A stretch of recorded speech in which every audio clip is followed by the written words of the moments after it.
গেল ৫ আগস্ট ছাত্র জনতার গণঅভ্যুত্থানে আওয়ামী সরকারের পতনের পর ভারতে পালিয়ে যান দলীয় প্রধান শেখ হাসিনা। দলটির কেন্দ্র থেকে শুরু করে তৃণমূলের নেতারাও এখন লোকচক্ষুর অন্তরালে, কেউ কেউ আবার দলীয় প্রধানের মতো পালিয়ে গেছেন ভারতে।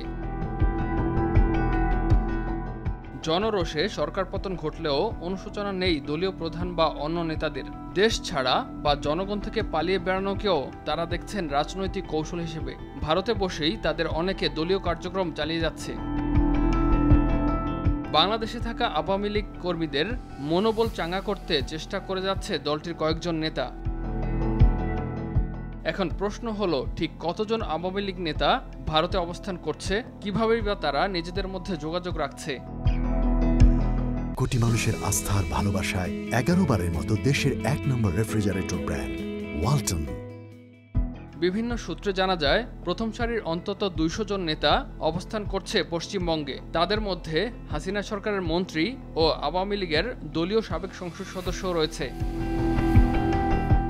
ভারত এবং অন্যান্য দেশে যেসব আওয়ামী লীগ নেতারা আত্মগোপনে আছে, তাদের মূল যোগাযোগের মাধ্যম এখন হোয়াটসঅ্যাপ, টেলিগ্রামের মতো নানা ডিজিটাল মাধ্যম।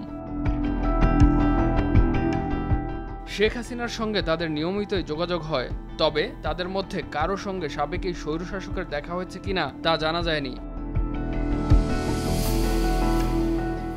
আত্মগোপনকারী নেতারা বলছে, শেখ হাসিনা নিয়মিতই নেতা থেকে শুরু করে দেশে থাকা সাধারণ কর্মীদের সঙ্গেও যোগাযোগ রাখছেন। একটি নির্দিষ্ট অ্যাপের মাধ্যমে মেসেজ করে রাখলে তিনি এর উত্তর দেন বলেও জানা যায়। শেখ হাসিনা ফেসবুক লাইভেও এসেছেন, বিভিন্ন হোয়াটসঅ্যাপ গ্রুপে যোগ দিয়ে নেতাকর্মীদের উদ্দেশ্যে নানা দিক নির্দেশনাও দিয়ে থাকেন। তবে এ পর্যন্ত শেখ হাসিনা যত ভাষণ দিয়েছেন তার সবকটি অডিও। ৫ আগস্টের পর তার কোনো ভিডিও দেখা যায়নি।